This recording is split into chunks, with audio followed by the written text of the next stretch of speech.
성경 속 사물 인문학 나귀 겸손한 섬김과 구원의 예표. 여러분 안녕하십니까? 오늘도 하나님의 놀라운 섭리와 인간의 깊은 본성을 성경 속 사물에 비추어 인문학적 통찰을 얻는 귀한 시간, 성경 속 사물 인문학에 함께해 주셔서 진심으로 감사합니다. 지난 시간 우리는 염소가 희생과 속죄, 그리고 최종 심판의 날에 이루어질 영적인 분별을 상징하며 순종적인 희생과 삶의 의미를 묵상했었죠. 오늘 성경 속 사물 인문학의 새로운 이야기, 이 시간 여러분과 함께 깊이 들여다볼 사물은 인류의 역사 속에서 가장 오래된 가축 중 하나이자 성경 전체를 관통하는 가장 겸손하고 묵묵한 상징, 바로 나귀입니다. 여러분, 나귀라고 하면 어떤 그림이 떠오르십니까? 아마 대부분의 사람들은 짐을 싣고 느릿느릿 걸어가는 우직한 동물, 혹은 예수님께서 예루살렘에 입성하실 때 타셨던 작고 보잘것없는 동물을 떠올릴 것입니다. 나귀는 단순히 가축을 넘어선 겸손과 인내, 묵묵한 섬김과 헌신, 그리고 구원과 평화를 상징하는 깊은 의미를 지니고 있습니다. 왜 인류는 오랜 역사 동안 이 나귀와 함께하며 삶의 고난을 견디고 문명을 이어왔을까요? 그리고 이 나귀에는 우리에게 어떤 메시지가 담겨 있을까요? 인류 역사 전체, 그리고 성경 속에서 나귀는 단순히 동물을 넘어 하나님의 창조와 생명의 섭리, 근면한 노동과 희생, 선지자의 음성 전달, 메시아의 겸손한 오심, 그리고 예수 그리스도를 통한 궁극적인 구원과 영원한 평화라는 거대한 서사를 아우르는 놀랍도록 깊은 의미를 지니고 있었습니다. 나귀는 인간의 본질과 하나님의 섭리를 가장 극명하게 보여주는 존재로 자리매김했죠. 태초부터 시작된 하나님과의 관계가 어떻게 이 나귀라는 상징을 중심으로 펼쳐졌는지, 그리고 물리적인 나귀의 노동과 인내를 넘어선 영원한 구원, 곧 예수 그리스도를 향한 인간의 갈망과 하나님의 약속이 어떻게 연결되는지, 그 모든 이야기가 이 나귀에 담겨 있습니다. 오늘 우리는 나귀라는 이 보편적인 상징이 어떻게 창세기부터 요한계시록까지 인간의 첫 가축에서부터 구원의 완성인 새하늘과 새 땅에 이르기까지 인간의 본성과 하나님의 섭리를 섬세하게 엮어내는 주요한 모티프가 되는지, 그 신비로운 여정을 함께 따라가 볼 것입니다. 나귀에 깃든 하나님의 놀라운 메시지와 그 안에 담긴 인간의 깊은 본성, 그리고 오늘날 우리에게 나귀가 던지는 영적인 교훈까지, 이 모든 이야기가 여러분의 마음속 깊이 울림이 되고 새로운 깨달음이 되기를 간절히 소망합니다. 우리가 함께 걸어가는 이 묵상의 여정이 여러분의 신앙을 더욱 풍성하게 하고 세상의 혼란 속에서 참된 섬김과 구원의 확신을 찾도록 돕는 귀한 시간이 되어주기를 기도합니다. 자, 그럼 먼저 인류의 역사를 거슬러 올라가 고대 문명 속에서 나귀가 어떤 의미를 지녔는지부터 함께 알아보겠습니다. 오늘날 우리가 나귀를 대하는 방식과는 사뭇 다른, 훨씬 더 깊고 복합적인 의미가 가장 기본적인 운송수단이라는 개념에 담겨 있었죠. 고대 사회에서 나귀는 단순한 동물 자원을 넘어 생존 전략, 경제적 이동성, 그리고 군사적 보급의 중요한 매개체였습니다.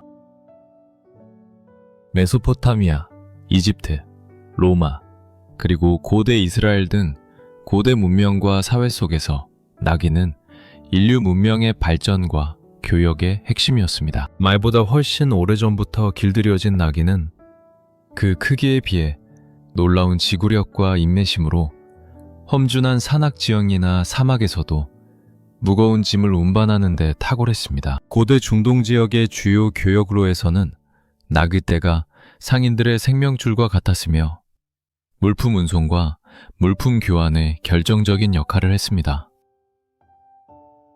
나귀는 경제적인 부와 사회적 지위를 나타내는 중요한 척도였습니다. 고대 사회에서 많은 나귀를 소유한 자는 물품 운송과 교역에서 우위를 점할 수 있었고, 이는 곧 경제적인 힘으로 이어졌습니다. 하지만 동시에 나귀는 일반 서민이나 여행자들이 흔히 이용하는 겸손하고 서민적인 교통수단이기도 했습니다. 말은 주로 귀족이나 군인들이 사용하는 고급 수단이었던 반면, 나귀는 백성들의 일상생활과 더 밀접하게 연결되어 있었습니다. 나귀는 군사적인 용도로도 사용되었습니다. 보급품 운송이나 경무장 병력의 이동에 나귀가 활용되기도 했으나 말과 같은 돌격력은 없었기에 주로 후방 지원이나 이동 수단으로서의 가치가 높았습니다. 나귀는 또한 농경사회에서 쟁기를 끄는 힘든 노동을 분담하기도 했으며 곡물 가루를 빻는 데 사용되는 맷돌을 도리는 데도 쓰였습니다. 나귀는 이처럼 인간의 생존과 경제, 그리고 사회활동에 직접적인 영향을 미치는 필수 불가결한 존재였습니다.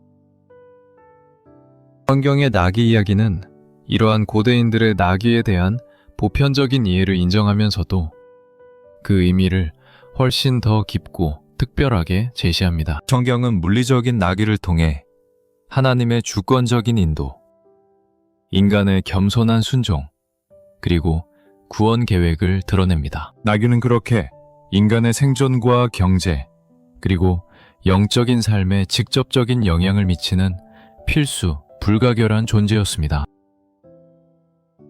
이렇게 인류 문명의 시작과 함께했던 나귀라는 개념이 성경 속에서는 어떻게 하나님의 공급, 희생과 속죄, 백성의 짐을 짊어진 상징, 그리고 구원과 심판이라는 다채로운 상징으로 피어나는지 함께 알아보겠습니다. 성경은 구약 전체에 걸쳐 나귀를 매우 중요하게 다루며 그 안에는 깊고 풍부한 영적 의미가 담겨 있습니다. 나귀는 하나님의 영원한 속성과 우리를 향한 그분의 사랑, 그리고 인간의 연약함과 구원받을 필요성을 깊이 깨닫게 하는 중요한 도구입니다. 성경은 나귀를 통해 하나님의 속성을 설명하고 인간의 상태를 진단하며 구원의 역사를 계시하는 매개체로 사용합니다. 나귀는 그 모든 과정을 통해 하나님의 일관된 사랑과 공의를 보여주고 있는 것입니다. 먼저 구약 성경에서 나귀는 족장들의 삶과 함께한 기본적인 재산이자 겸손한 운송수단을 상징합니다. 아브라함이 이삭을 모리아 산에 제물로 바치러 갈 때 그는 나귀를 타고 묵묵히 3일 길을 걸어갔습니다. 야곱이 라반에게서 도망쳐 나올 때도 그의 재산 중에는 나귀떼가 있었습니다. 나귀는 이스라엘 백성의 일상생활에 깊이 뿌리내린 가축으로 먼 여행이나 무거운 짐을 운반하는 데 필수적이었습니다. 말처럼 빠르거나 화려하지는 않았지만 험준한 지형에서도 묵묵히 제 역할을 다하는 나귀의 모습은 당시 사람들의 삶과 애환을 함께했습니다. 발람의 나귀 이야기는 나귀가 하나님의 메시지를 전달하는 특별한 도구로 사용될 수 있음을 보여줍니다. 민수기 22장에서 모압 왕 발락이 이스라엘을 저주하게 하기 위해 선지자 발람을 불렀습니다.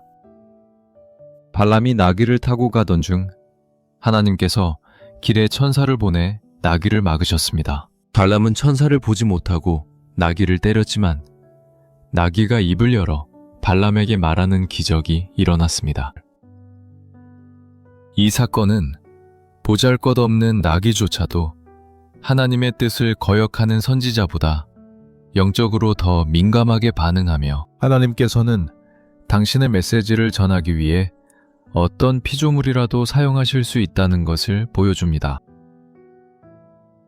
율법에서는 나귀에 대한 특별한 규정들이 있습니다. 출애굽기 13장 13절과 34장 20절은 나귀의 첫 새끼는 어린 양으로 대속할 것이요 그렇게 하지 아니하려면 그 목을 꺾을 것이며 라고 명하여 나귀의 첫 새끼를 희생제물로 바치거나 대속해야 했습니다. 또한 안식일에 나귀를 쉬게 하라고 명령하여 노동하는 짐승에 대한 하나님의 긍휼을 나타내었습니다. 이처럼 나귀는 단순한 짐승이 아니라 율법 속에서 하나님의 백성이 배워야 할 생명 존중과 안식의 정신을 담고 있었습니다. 나귀 턱뼈는 인간적인 능력의 한계를 넘어선 하나님의 놀라운 능력을 상징합니다. 삼손이 블레셋 사람들에게 둘러싸였을 때 그는 나귀 턱뼈 하나를 발견하고 그것으로 1000명의 블레셋 사람들을 죽였습니다. 보잘것없고 흔한 나귀 턱뼈가 하나님의 손에 들리자 강력한 무기가 되어 위대한 승리를 가져왔습니다. 이는 인간의 힘과 무기가 아닌 오직 하나님의 능력만이 진정한 승리를 가져옴을 증거합니다. 스룹바벨의 예언은 나귀가 메시아의 겸손한 오심을 예언하는 중요한 상징으로 등장합니다. 스가랴 9장 9절은 시온에 따라 크게 기뻐할지어다. 예루살렘에 따라 즐거이 외칠지어다. 보라, 내 왕이 내게 임하시나니 그는 공의로우시며 구원을 베푸시며 겸손하여서 나귀를 타시나니 나귀의 작은 것 곧 나귀 새끼니라 고 기록합니다. 이 예언은 메시아가 정복자의 모습이 아닌 겸손과 평화의 왕으로서 나귀를 타고 오실 것임을 분명히 제시합니다. 구약의 나귀는 그렇게 신약의 위대한 사건을 예표하는 역할을 했습니다. 사랑하는 여러분, 이렇게 구약의 이야기 속에서 나귀가 지닌 깊고 다채로운 의미들을 함께 살펴보았습니다. 그렇다면 이제 신약으로 넘어와 이 나귀라는 개념이 예수님을 통해 우리에게 어떤 새로운 메시지와 영원한 진리를 계시하셨는지 함께 묵상해 보시죠. 신약의 나귀 이야기는 구약의 예표와 약속들을 완성하고 우리에게 더욱 개인적이고 영원한 구원의 소식을 전해줍니다. 신약 성경에서 나귀는 무엇보다 메시아 되신 예수 그리스도의 겸손한 왕 되심을 상징하는 가장 중요하고도 극적인 이미지로 등장합니다. 예수님께서 십자가를 지시기 전 예루살렘에 입성하실 때 그분은 거대한 백마를 탄 정복자의 모습이 아니라 스가랴 선지자의 예언대로 어미 나귀와 그 새끼 나귀를 타고 오셨습니다. 사람들이 종려나무 가지를 흔들며 호산나 다윗의 자손이여 라고 환영했지만 예수님은 힘과 권력을 상징하는 말이 아닌 겸손과 평화를 상징하는 나귀를 택하셨습니다.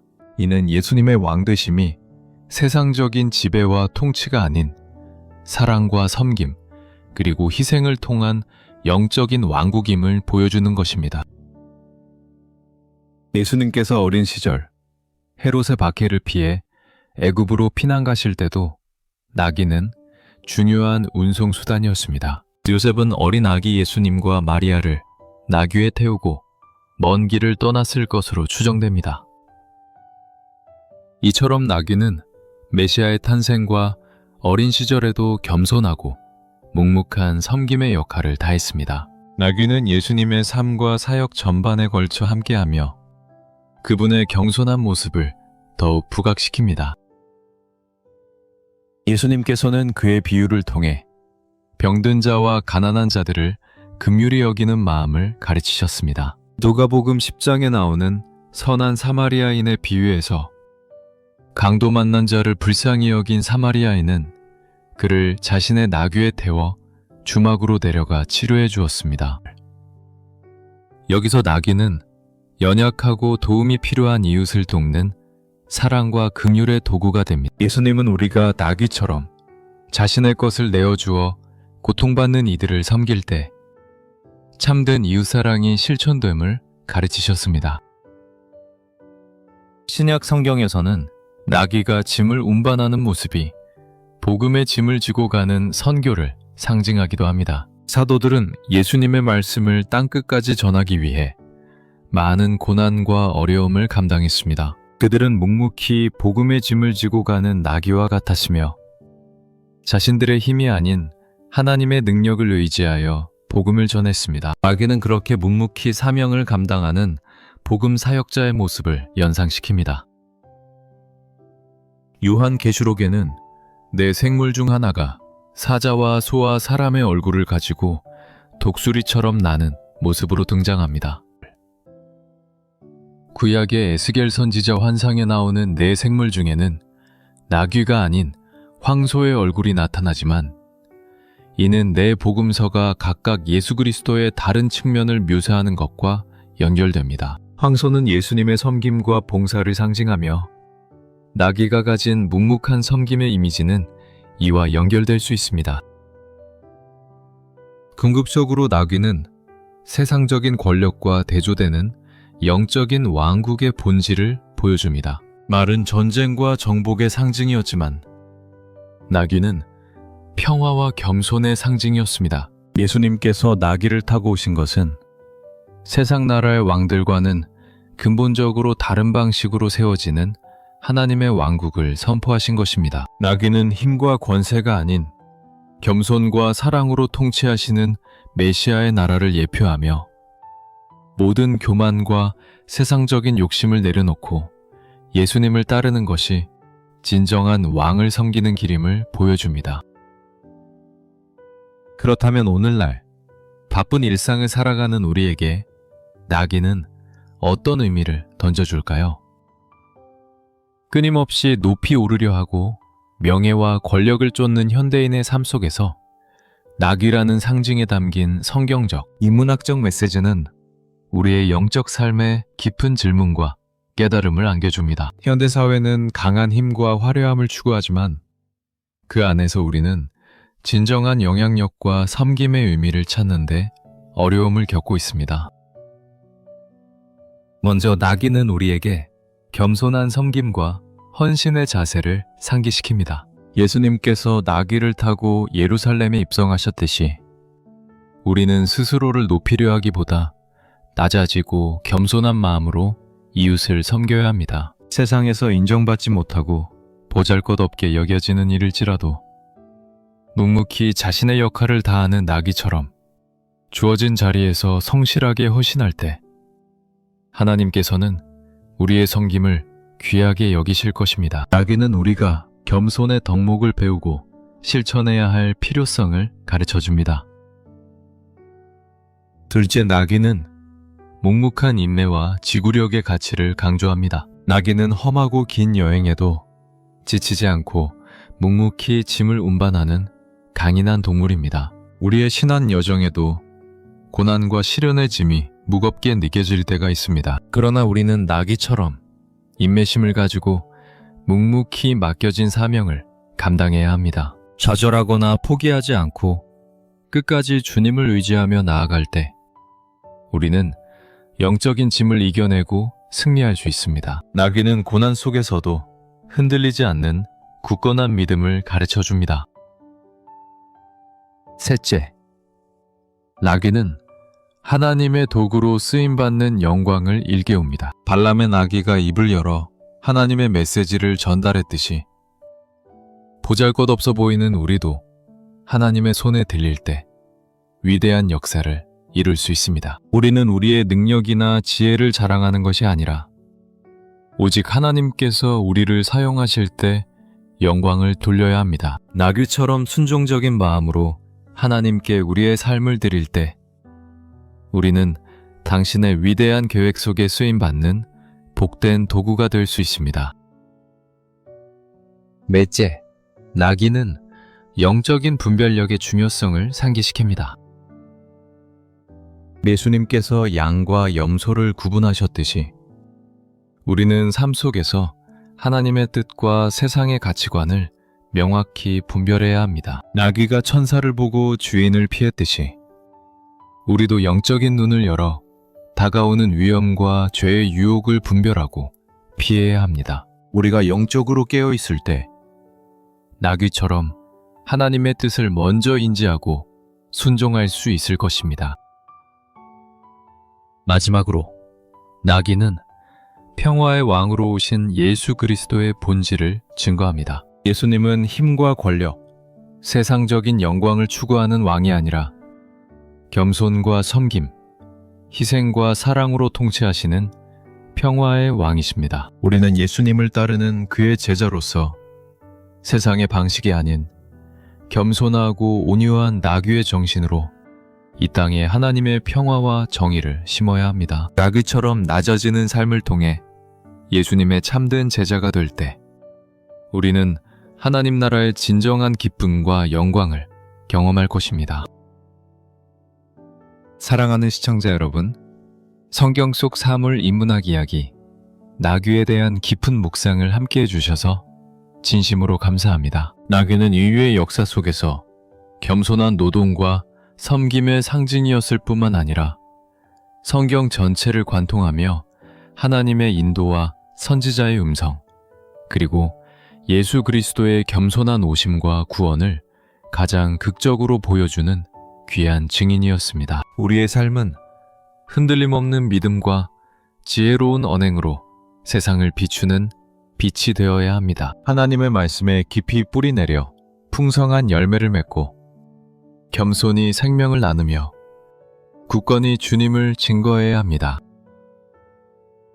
우리는 예수님 안에서 참된 구원의 피난처를 찾아야 하고 교만을 버려 진정한 연합을 이루며 진리의 빛을 밝히는 사명을 감당해야 합니다. 고독 속에서도 하나님의 언약을 굳게 붙들고 영원한 하늘의 집을 소망하며 우리 자신을 하나님의 임재를 위한 거룩한 처소로 삼아야 합니다. 말씀과 기도로 연합하는 공동체를 이루고 지혜롭게 하나님의 공급을 관리하며 나누어야 합니다. 속박에서 벗어난 자유임으로 살아가고 깨어 시대를 분별하며 그리스도 안에 숨어 안전을 누려야 합니다. 문이신 예수님을 통해 하나님께 나아가며 우리 자신을 하나님과의 친밀한 만남의 장소로 가꾸어야 합니다. 그리스도 안에서 흔들림 없는 지지대로 서고 예수님의 몸된 교회를 세우는 살아있는 재료가 되어야 합니다. 생명의 근원이신 그리스도께 깊이 뿌리내리며 말씀이신 예수 그리스도를 영혼의 검으로 삼아 영적인 싸움에서 승리하고 근면한 노동과 순종적인 희생으로 하나님을 섬기듯이 우리는 선한 목자 되신 예수님의 인도하심을 받는 순종적인 양이 되어야 합니다. 이제 우리는 염소처럼 죄의 속죄와 하나님의 분별하심을 깊이 깨달아 마침내 나귀처럼 겸손한 섬김과 인내로 주님을 따르며 구원의 예표가 되신 예수 그리스도의 평화의 왕국을 선포해야 합니다. 오늘 이 시간 여러분의 영혼에 작은 울림과 은혜가 있었기를 바라며 다음 이야기에서 또 다른 성경 속 사물이 품고 있는 영적 보화를 함께 탐험하며 만나 뵙기를 기대합니다. 이 채널의 귀한 이야기가 계속 이어질 수 있도록 잠시 시간을 내어 구독 버튼을 눌러주시고 이 영상이 좋으셨다면 좋아요를, 다음 이야기도 놓치지 않으시려면 알림 설정을 부탁드립니다. 여러분의 작은 관심과 참여가 저희에게는 큰 기쁨과 힘이 됩니다. 항상 하나님의 평강이 여러분과 함께 하시기를 기도드립니다. 아멘.